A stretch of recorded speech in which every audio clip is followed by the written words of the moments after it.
देश के प्रधानमंत्री नरेंद्र मोदी जी के लिए छात्रों का हित सबसे महत्वपूर्ण है। इसको सर्वोच्च प्राथमिकता देते हुए कि इस देश के युवाओं के साथ, छात्रों के साथ कोई भी खिलवाड़ करेगा तो उसको किसी भी कीमत पर बख्शा नहीं जाएगा।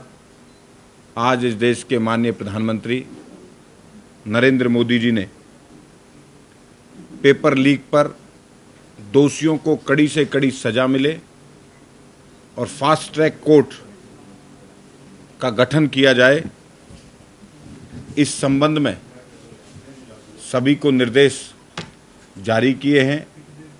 संबंधित अधिकारियों को आवश्यक कार्रवाई के लिए भी इस देश के प्रधानमंत्री जी ने निर्देश जारी करे हैं। विद्यार्थियों का जुड़ा हुआ ये अति महत्वपूर्ण मुद्दा है।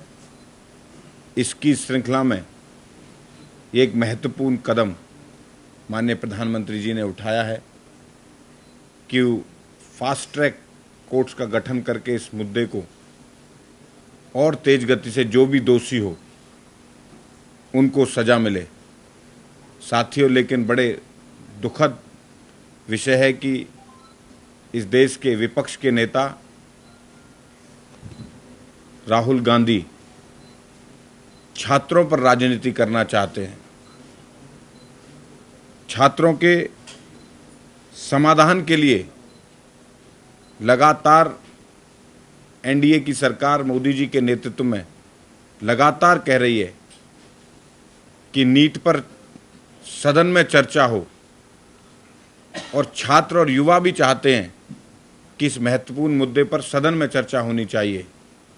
लेकिन राहुल गांधी और इंडी गठबंधन इस चर्चा से भाग रहे हैं और जिस भी नियम के तहत चाहे वो चर्चा कराएं, कितनी भी देर तक चर्चा चले सदन के अंदर, ये कराने के लिए एनडीए सरकार तैयार है। लेकिन राहुल गांधी इस चर्चा को सदन में ना कराते हुए देश में एक ऐसा अराजक का माहौल छात्रों के आगे लाकर इस देश में एक ऐसा माहौल पैदा करना चाहते हैं। वो देश के युवाओं के साथ, छात्रों के साथ जो सदन बनाया हुआ है देश के महत्वपूर्ण मुद्दों पर चर्चा करने के लिए, उस पर चर्चा ना करते हुए उन युवाओं को बहला फुसलाकर, उन छात्रों को अलग अलग प्रकार से बहलाकर कि देश में अराजक का माहौल पैदा हो, ऐसा काम करने का शर्मनाक काम कर रहे हैं। तो मैं ऐसा मानता हूं कि इस देश के प्रधानमंत्री जी ने जो ये महत्वपूर्ण कदम उठाया है, उसके साथ सबको चलना चाहिए।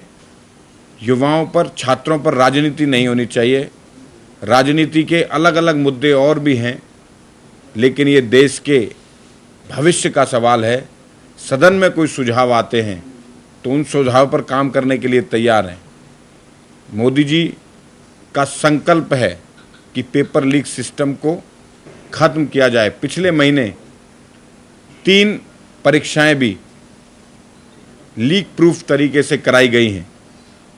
आगे भी कोई कमी ना रहे, उस पर सुझाव लेकर भी काम करना चाहते हैं।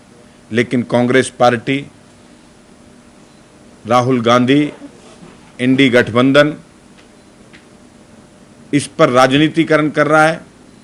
जनता जनार्दन के उनको 2-2, 3-3 बार नकार चुकी है। अब उन्हें कोई मुद्दा नहीं बन रहा तो छात्रों को आगे ले जाकर राजनीति करना चाहते हैं।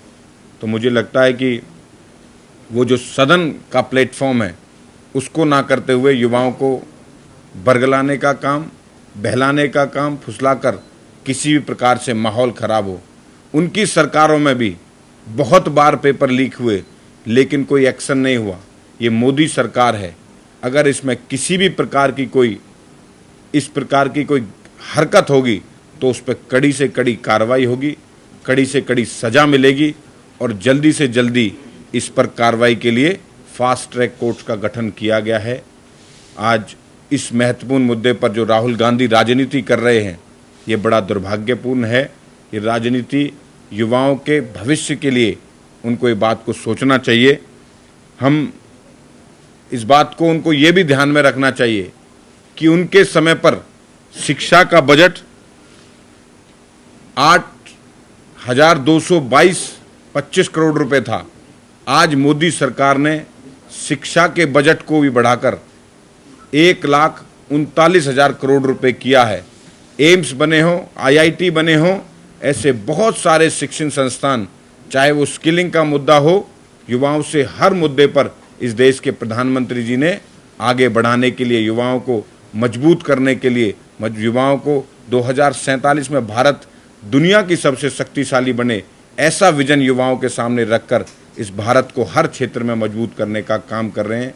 वहीं राहुल गांधी इन हमारे भोले भाले युवा साथियों को बरगलाकर राजनीति करना चाहते हैं और देश में एक खराब माहौल पैदा करना चाहते हैं। ये बड़ा दुर्भाग्यपूर्ण है। ये बात देश के, हरियाणा प्रदेश के हर युवा तक पहुंचनी चाहिए कि कांग्रेस पार्टी, राहुल गांधी और विपक्षी दल किस प्रकार से युवाओं को आगे लाकर अराजकता का माहौल करना चाहते हैं, अपनी राजनीतिक रोटियां सेकना चाहते हैं। लेकिन इस देश के युवा, इस देश का भविष्य यह बात बहुत भली भांति जानता है कि नरेंद्र मोदी जी इस देश को आगे बढ़ाने के लिए, युवाओं के लिए, आने वाली पीढ़ी के लिए बहुत अच्छा काम कर रहे हैं। और अगर किसी भी प्रकार की कोई कमी किसी भी चीज़ में रहती है, पेपर लीक जैसी कोई भी अव्यवस्था फैलती है, तो उस पर कड़ी कार्रवाई, अभी तक बहुत गिरफ्तारियां हो चुकी हैं और CBI को भी मामला जा चुका है और फास्ट ट्रैक कोर्ट में भी इसकी तैयारी शुरू कर दी है। यही बात जानकारी देने के लिए आप सभी साथियों को आज इस प्रेस वार्ता का आयोजन किया था। आपको कोई और बात, अगर कोई क्वेश्चन है तो वो जरूर आप पूछ सकते हैं। धर्मेंद्र प्रधान का भी इस्तीफा लगातार मांगा जा रहा है कि धर्मेंद्र प्रधान भी इस्तीफा दे। 3 मांगे जो है वो कल राहुल गांधी ने प्रेस कॉन्फ्रेंस के दौरान रखी है।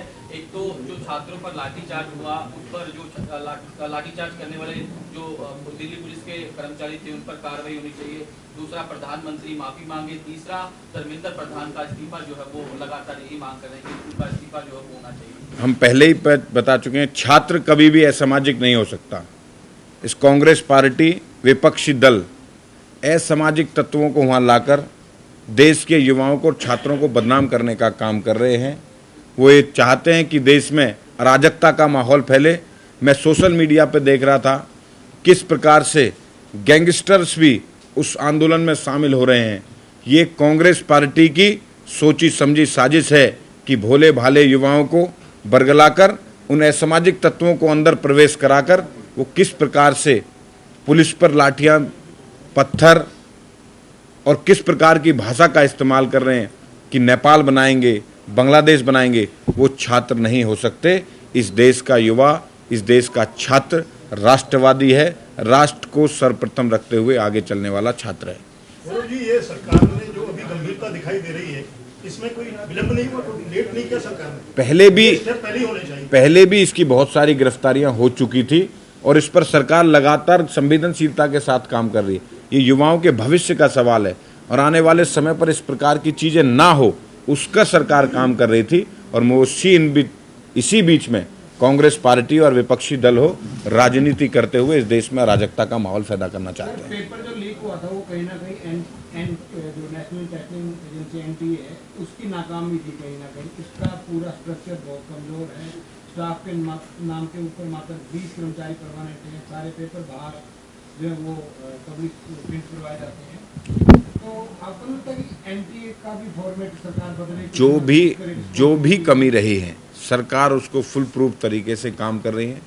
पिछले दिनों जो एग्ज़ाम हुए, जो पेपर हुए, उसको भी फुल प्रूफ तरीके से, अच्छे तरीके से सरकार ने कराने का काम किया है। और जो इसमें नीट के एग्ज़ाम में जो भी दोषी है उसको सजा मिलने का काम सरकार के द्वारा करा जाएगा। 3 मई 2026 को एग्जाम हुआ, 12 मई को NTA ने कहा कि पेपर लीक हो गया। आज 2 महीने के बाद फास्ट ट्रैक कोर्ट बनाने की याद आई। सरकार समय पे पहले बन जाता तो शायद ये आंदोलन ही ना होता। सरकार समय पर अपने अपने तरीके से कानूनी के मुताबिक कार्रवाई कर रही थी। जो लोग गिरफ्तारी जिनकी हो चुकी, जो इसमें इन्वॉल्व थे, उनको गिरफ्तार कर चुकी थी और इसका लास्ट तह तक जाने के लिए सरकार ने फास्ट ट्रैक कोर्ट का गठन किया है। मंत्री जी, आज से कॉमनवेल्थ गेम शुरू हो रहे हैं और हरियाणा की किस खिलाड़ी प्रतिनिधित्व करे भारत का, उनके प्रदर्शन को लेकर आप क्या कहेंगे और कितने मेडल की उम्मीद करते हैं? हरियाणा खेलों का पावर हाउस है। देश को भी हरियाणा के खिलाड़ियों से उम्मीद है कि सबसे ज़्यादा मेडल लेकर खिलाड़ी लेकर आएंगे। पहले भी जिस प्रकार से हमारे खिलाड़ियों ने प्रदर्शन किया, उससे बेहतरीन प्रदर्शन इन कॉमनवेल्थ सर, में होगा। गुरुग्राम में एक बास्केटबॉल पोल गिरा था, उसमें एक युवक इंजर्ड हो गया, उसमें कोई कार्रवाई जो है वो खेल मंत्रालय की ओर से, आपकी ओर से कोई कार्रवाई करने के निर्देश दिए? वो प्राइवेट सोसाइटी में पोल लगा हुआ था और उस पर FIR दर्ज हो चुकी है, जो भी संबंधित प्रोजेक्ट के हेड होंगे। सभी का यहाँ पहुँचने और इस मुद्दे पर कोई और बात आपको करनी है तो कर सकते हैं। बहुत बहुत धन्यवाद, बहुत बहुत आभार। जैसे ये मार्च किया जा रहा है, जो संसद की तरफ जो मार्च कर रहे हैं, प्रियंका गांधी भी, राहुल गांधी भी, अखिलेश यादव को भी आपने देखा होगा कि वो भी लगातार सरकार को गिर रहे हैं, उनकी जो पत्नी वो कह रही है कि चर्चा भी होनी चाहिए और इस्तीफा भी होना चाहिए। उसको लेकर किसी भी मुद्दे पर इस देश के लोगों ने चुनकर भेजा है सदन के अंदर, उसी के लिए, चर्चा के लिए और सुझाव के लिए सदन है। लेकिन वो चर्चा और सुझाव ना करते हुए इस देश में अराजकता का, युवाओं को, छात्रों को झूठ सच बोलकर बरगलाने का, बहलाने फुसलाने का काम, जिससे माहौल खराब हो, ऐसा काम कर रहे हैं। असामाजिक तत्वों को घुसाने का काम कर रहे हैं, जो पुलिस के साथ बदतमीजी कर रहे हैं, जो नेपाल और बांग्लादेश बनाने की बात कर रहे हैं। ऐसे असामाजिक तत्वों से निपटने के लिए पुलिस अपनी कार्रवाई करेगी। सदन में चर्चा होनी चाहिए। मल्लिकार्जुन खड़गे का बयान सामने आया कि हमें बोलने का मौका ही नहीं दिया जाता, जब हम बोलते हैं तो बोलने नहीं दिया जाता। इस देश के प्रधानमंत्री ने ये बात कही है कि सदन में चर्चा हो, नीट पर चर्चा होनी चाहिए, जिस नियम के तहत पहले भी चर्चाएं हल मुद्दे